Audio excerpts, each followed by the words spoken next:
Kung titignan din natin sa Leviticus chapter 7, verse 17, verse 11,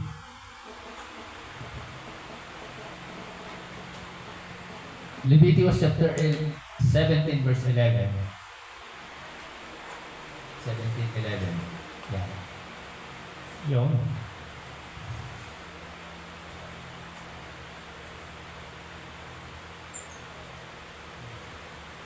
Ilagay mo yan. Ang sino mang tao sa sambayan ng Israel o mga taga-ibang bayan na nakikipanay sa kanila na kumain ng anumang duway. Hanapin ko dito. 17, Leviticus 17:11.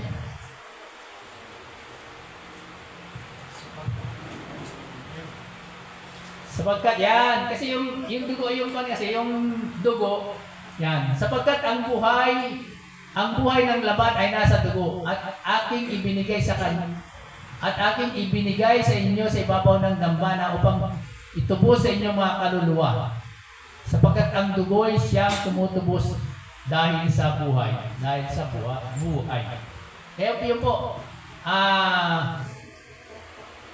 ang buhay daw, ang laban daw, ayan, ang buhay ng laban ay nasa dugo. Yan ang ibig niya sabihin niyan. Kaya tayo ay tinubos,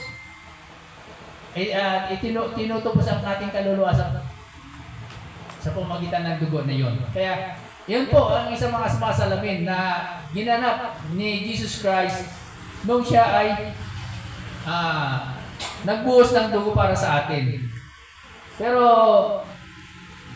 yung mga kon kasi yung mga pilosopo, sinasabi kasi nila, ano talaga ang sabi ng mga pilosopo kasi yung paano mo masasabi, sasabihin nila yung mga pilosopo lalo na yung mga ibang sekta na paano mo masasabi na yung dugo talaga ang tumubos sa kasalanan ng tao.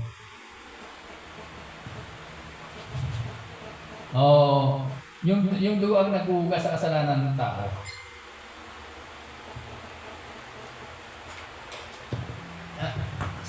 Kayo po, naisip niyo na rin ba yun noon? O hanggang ngayon na? Paano nahuhugasan ng dugo yung ating mga kasalanan? Maaaring sabihin natin, nasa Bible yun. Di ba? Kaya tulad niya, nasa Bible. Kaya nung unang-una, tinanong ko kayo kung naniniwala tayo sa Diyos, naniniwala tayo sa Diyos na makapangyarihan sa lahat, kayang gawin ng lahat, at naniniwala tayo sa Bible. Yun po, ito po yung nasa Bible na tayo ay tinubos dahil sa dugo na yan. Yun yung isa po yun sa mga power ng ating ng dugo ni Jesus Christ. Ano bang sikreto ng dugo ni Jesus Christ? Bakit tayo natubos?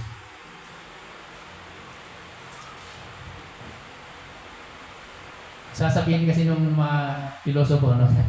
Yung isang kinuha nila, paano tayo natubos ng dugo ni Jesus Christ? Alam niyo po, scientifically, sa medical science, ang buhay o ang dugo ng isang tao ay nagmumula sa kanyang tatay. Medical science yun, siya ang nagpapatunay na ang dugo ng isang tao na sinilang ay nanggagaling sa kanyang tatay. At yung makikita din natin sa mga, lalo na usong-usong ngayon yung mga DNA na tinatawag nila, di ba? Ang DNA, pag chinik mo yung DNA ng tao na yung bagong silang at saka yung DNA ng tatay, mayroon silang pagkakatugma. Sabi nga doon, mayroon 99.999%. Sabi doon sa mga atak. Kaya yung genetic link na kung ititrace natin yung genetic link ng dugo ng bagong panganak na yon ay matrace doon sa kanyang tatay. Kaya ang DNA ng anak at ang DNA ng tatay ay pag sinabing 99.999%, ibig sabihin, isa yan, di ba? Kahit na sa mga computation na lang, pag sinabing yung gold na lang, wala namang 100% na gold, di ba? Ang nakalagay, 99.9999, di ba? Pero pure gold yun ang tinatawag doon. Kaya yung sinasabing sa mga DNA na 99.999%, ibig sabihin ay parehong-pareho, di ba? Kaya ibig sabihin yung dugo ni Jesus Christ at nagmula sa kanyang ama ay matasabing pure na galing sa kanyang ama. Ang tanong ngayon, sino ba yung ama ni Jesus Christ? Si Juan ba? Kung makikita natin sa Bible, sinasabi dyan na sino ba asawa ni Mary? Si Joseph. Sinasabi doon siya ang ama ni Jesus Christ. Pero naniniwala naman tayo na hindi si Joseph, di ba? Pero marami rin nakalagay sa Bible, no? Tinanong nga nila si Jesus Christ na, Jesus, anak ni David. Sabi nila doon. Makikita natin yun, yung mga salitang yun sa Bible, nakalagay din yun. Sabi doon sa anong verse yun? Makikita natin yan sa Matthew chapter 9 verse 27, Matthew chapter 21 verse 9, Mark chapter 10 verse 47 to 48, tsaka Roma chapter 1 verse 3. Nakalagay doon na sinasabi doon, Jesus, anak ni David, sabi doon. Pero sinagot din niya ng Bible din ang nagsabi doon. Tingnan natin sa makikita natin dyan yung Matthew chapter 20 verse 41 to 45. Matthew chapter 20 verse 41 to 45.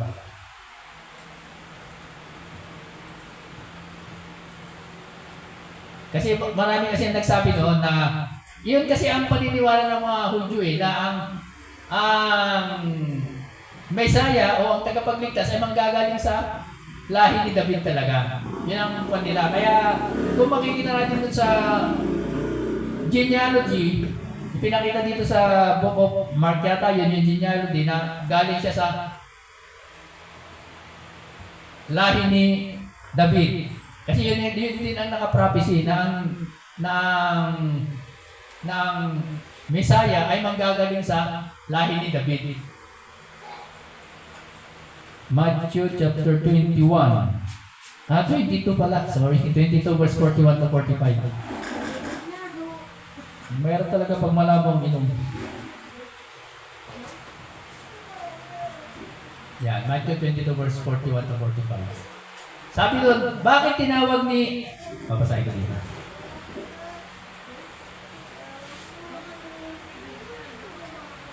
Matthew 21.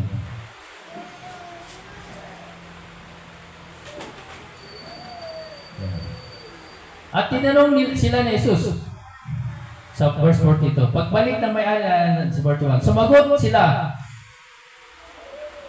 22 pala. Verse 22 sabi doon. Tinanong naman ni Jesus ang mga Pariseo nagkakatipon doon. Ano ang pagkakakilala ninyo tungkol sa Kristo? Kanino siyang anak? Yan. Kanino bagang anak siya? Sinabi nila sa kanya. Kay David. Sinabi ng Panginoon, kay David, sagot nila. Sabi ni Jesus, kung gayon, bakit siya tinawag ni David na Panginoon noong pinapatnubayan siya ng Espiritu? Ganito ang kanyang sinabi. Nakalagay po, itong verse 44, nakalagay din po sa Psalm chapter, basta nakalagay sa Psalm din ito eh. Sabi doon, sinabi ng Panginoon sa aking Panginoon, maupo ka sa kanan ko hanggang sa lubusan kong mapasuko sa iyo ang mga kaaway mo. Verse 45. Ngayon, kung si David ay tumawag sa kanya ng Panginoon, paano masasabing anak ni David ang Kristo? Paano masasabing anak ni David ang Kristo?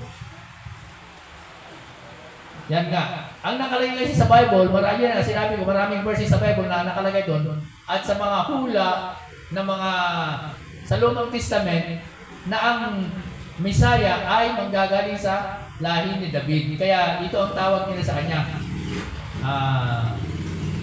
Jesus, anak ni David. Pero ano sabi ni Jesus dito? Hindi ko alam kung anong verse kasi nasa Psalm dito eh.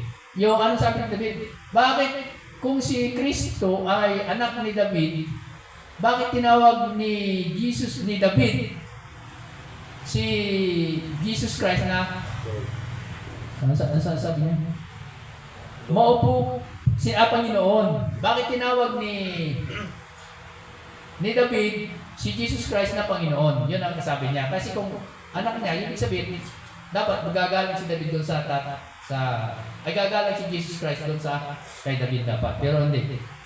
Ang sabi niya, bakit tinawag ni David na Panginoon ang Misaya? Kasi sabi ni David dito, sinabi ng Panginoon sa aking Panginoon. Sabi doon. Ibig sabihin, sinabi ng Diyos Ama sa Diyos Anak. Sabi doon. Kaya, hindi lang po isang version na nagpapatunay na ang si Jesus ay hindi anak ni David o hindi galing sa dugo ni David. Ang ibig kong sabihin. Nagaling siya sa lahi ni David kasi ang nanay niya ay si Maria na galing sa lahi ni David. Kaya galing siya sa lahi ni David pero ang dugo na dumadaloy kay Jesus Christ noong panahon na yun, siya malamang hanggang ngayon, ay galing sa God the Father.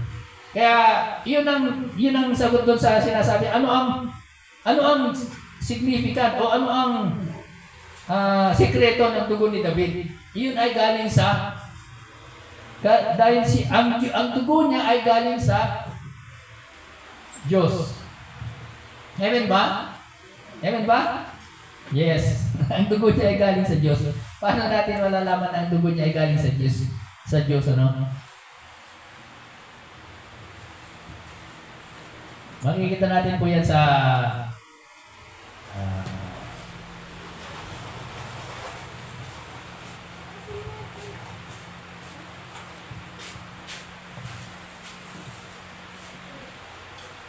Lucas chapter 1 verse 35.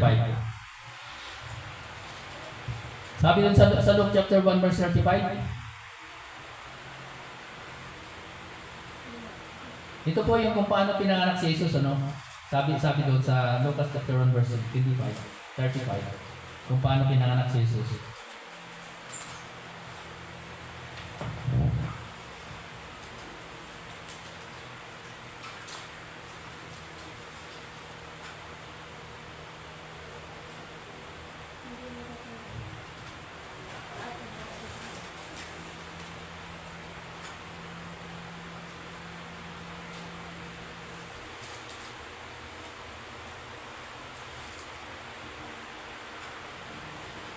Yan.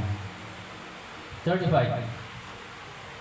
Sumagot ang anghel, sasa iyo ang Espiritu Santo at mapapasailalim ka. Basahin natin yung mahaba. Paano, kahit sinabi kasi ng anghel kay alam naman natin yung istorya dito, sinabi ng anghel kay Maria na magkakaroon siya, sabi doon. Naguluhan si Maria sa sinabi ng anghel at inisip niyang mabuti kung ano ang kaulugan ng ganung pagbati. Sinabi sa kanya ng anghel, huwag kang matakot Maria sapagkat naging kalugod-lugod ka sa Diyos. Makinig ka. Ikaw ay maglilihi at manganak ng isang sanggol na lalaki. At siya ay pangangalanan mong Jesus. Sa verse 32, siya ay magiging dakila at tatawaging anak ng kataas-taasang Diyos. Yan po. Sa Lucas chapter 1 verse 33, sabi doon, maghari sangkan ni Jacob magpakailanman. Ang kanyang paghari ay walang katapusan. Paano po mangyayari ito gayong ako isang berhen? Sabi tanong ni Maria. Dito po sa verse 35, sumagot ang anghel, sa iyo ang Espiritu Santo at mapapasailalim ka sa kapangyarihan ng kataas-taasang Diyos. Dahil dito, ang isisilang mo'y banal at tatawaging anak ng Diyos. Yan po yun. Sabi sa mga ibang version dyan, sabi doon, lililiman sa ibang mga version, lililiman ka, sabi doon, sa mga ibang version ng Tagalog. Kung babasahin po natin yung mga ibang version dyan, nakalagay talaga doon na, pero ito maliwanag na to na siya, sabi doon, sasailalim ka lililiman pala. Ito yung version na sinasabi ko. At lililiman ka ng kapangyarihan ng kataas-taasan. Kaya naman, ang banal na bagay na ipanganak ay tatawaging Ito po yung pinag-usapan natin tungkol sa dugo eh. Hindi, yung dugo ni Jesus Christ, hindi galing kay Joseph na sinasabi anak asawa ni Maria, hindi rin galing kay David na sinasabi sa Bible na ayon sa mga hula, sa mga prophecy na ang anak ni David ay, ang si Jesus ay manggagaling sa lahi ni David o magiging anak ni David. Hindi po yun. Kasi ito ang sinasabi doon, virgin pa po si Maria. At kung paano mabubuo isang bagay, isang fetus, ano? Kailangan may dalawang bagay yan para mabuo isang fetus, female at male. At virgin si Maria, ibig sabihin, wala pang male na nakapasok, di ba? At sabi doon, nililiman siya ng, ibig sabihin yung dugo ng ating Panginoong Diyos ay napunta kay Mary. Kaya yun ang nabuang fetus. Yun po yun. Kaya yun dun sa tanong na ano ang special sa dugo ni Jesus Christ, yun dahil yun ay dugo ng ating Diyos. Kaya napakalaga po. Ano po ang special sa dugo ng ating Diyos? Ang dugo ng ating Diyos po makapangyarihan po sa lahat po yun. Siya ay anak ng Diyos kaya makapangyarihan sa lahat. Kaya yun po. Sa mga nagtatanong, sa mga pilosopo na nagsasabi na kung ano ang magagawa ng dugo ng ni Jesus sa akin sa tingin nila ay ordinary lang. Yun po yung masasabi natin na ang dugo ni Jesus ay galing po sa ating Panginoong Diyos. Isa po yun sa dahilan kaya tinanong ko kayo kanina kung naniniwala kayo sa ating Panginoong Diyos na makapangyarihan sa lahat. May nabasa din ako, may akong nagdidebate, yung isang evangelist at saka isang atheist. Sabi nung evangelist, pinagdebatean din kasi nila itong dugo ni Jesus Christ eh. Sabi ko ano yung kung ano ang nagawa ng dugo ni Jesus Christ dito sa mundo. Sabi nung atheist, sabi niya walang power, sabi niya. Kasi atheist yun, alam niya naman yung atheist hindi naniniwala sa Diyos. Sabi nung atheist, sabi niya walang power ang dugo ni Jesus Christ. Dahil, sabi niya, bakit? Sabi nung Juan, dahil nangyari yun more than 2,000 years na. 2025 na ngayon, di ba? More than 26. More than 2026 na. Nung nangyari yun, at ang mundo, sabi niya, sa halip na maging mapayapa, lalong naging worse. Sabi niya sa English kasi yun lalong naging worse. Kaya sabi niya, hindi ako naniniwala sa kapangyarihan ng dugo ni Jesus Christ. Sabi niya. Sabi niya na nakakalinis sa mga kasalanan. Kasi ang pinag-usapan dito, yung makakalinis sa mga kasalanan. Sabi naman ng evangelist, sabi niya, alam mo, mayroon din sabon dito sa mundo eh. Sabi niya. Pero yung makasalanan, ay yung marumi, sabi niya, yung marumi, kahit na ilapit mo dun sa sabon, o kahit na yung marumi, kahit na magtrabaho siya sa pabrika ng sabon, hindi siya malilinis. Maliban na lang kung dadamputin niya yung sabon at ipapain niya sa kanyang katawan. Ganun po yung kanyang explanation eh. Totoo naman po yun, di ba? Si Jesus Christ nandito. Marami tayo na nagpapatutunan din dito si Jesus Christ. Pero hindi ka malilinisan ni Jesus Christ, hindi ka maisisip ni Jesus Christ kung hindi mo siya dadamputin at ipapahit sa iyong katawan. Ganun po yung ibig sabihin nun. Kaya yung mga nagsasabi na useless lang yung dugo ni Jesus Christ, hindi po. Napakalaga po yun. Ang kailangan lang natin ay tulad nga na nakalagay sa John 3:16. Ano nakalagay sa John 3:16? Ang sino mang sumampalataya sa Kanya ay magkaroon ng buhay na walang hanggan. For God so loved the world that He gave His only begotten Son, that whoever believes in Him shall not perish in dito. Yun po. Nandito po si Jesus Christ. Na tinubos niya po tayo sa Kanyang dugo. Makapangyarihan po ang Kanyang dugo. Pero walang magagawa yung dugo ni Jesus Christ sa atin kung hindi na natin siya tatanggapin bilang Panginoon at tagapagligtas. Tama po ba? Amen. Amen. Palabanan naman natin ating Panginoon. Kailangan tanggapin natin si Jesus sa ating buhay at i-apply natin si Jesus sa ating pang-araw-araw na buhay. Yun po. Kailangan abutin natin siya, tanggapin natin siya at hindi lang po yun. I-apply natin sa ating pang-araw-araw na buhay para tayo ay malinis. Amen. Yan po ang message ngayon. Ipinaliwanag ko lang po yung kahalagahan o yung power o yung